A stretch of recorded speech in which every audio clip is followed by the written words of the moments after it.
রাজপ্রাসাদ থেকে রেস্টুরেন্ট, বিমানবন্দর থেকে রেল স্টেশন, সবই আছে, নেই শুধু মানুষজন। এমনই আজব এক জায়গা আছে আমাদের এই বাংলায়, তাও কলকাতার খুব কাছে। চাইলেই একবেলার জন্য ঘুরে আসা যায় সেখানে।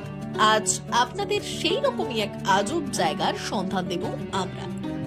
অল্প বাজেটে কোনো নতুন জায়গায় ঘুরতে যাওয়ার ইচ্ছে যদি মনে জাগে, তবে আপনাকে যেতে হবে এই শুনশান জনমানবহীন শহরে। আদতে এটি একটি ফিল্ম সিটি, তৈরি হয়েছে সিনেমা, টিভি সিরিয়াল ও ওয়েব সিরিজ শুটিং এর জন্য।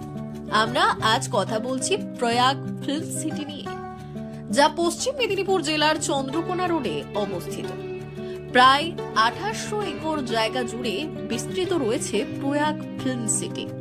এটি তৈরি করতে প্রায় 1200 কোটি টাকা খরচ হয়েছিল। প্রসঙ্গত, এক চিটফান্ড সংস্থার টাকায় এই সুবিশাল কর্মযজ্ঞ শুরু হয়েছিল।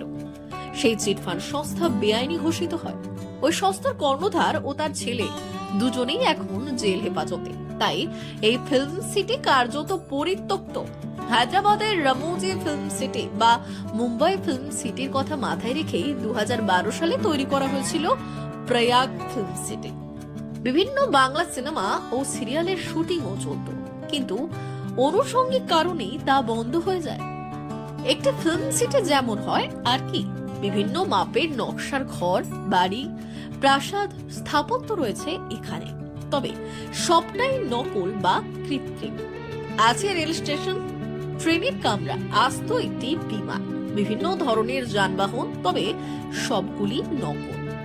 আছে নকল ঝর্ণা, পাহাড়, সব মিলিয়ে বেশ মজাদার জায়গা। যারা ছবি তুলতে ভালোবাসেন, চন্দ্রকোনা রোডের এই প্রয়াগ ফিল্ম সিটি তাদের কাছে অনবদ্য জায়গা।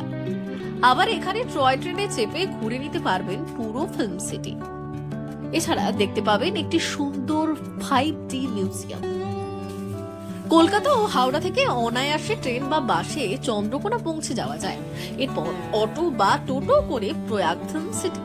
যদিও আগের মতো বৈভব এখন আর নেই এখানে, তবুও বেশ নতুনত্ব পাওয়া যাবে একবেলার ট্যুরে।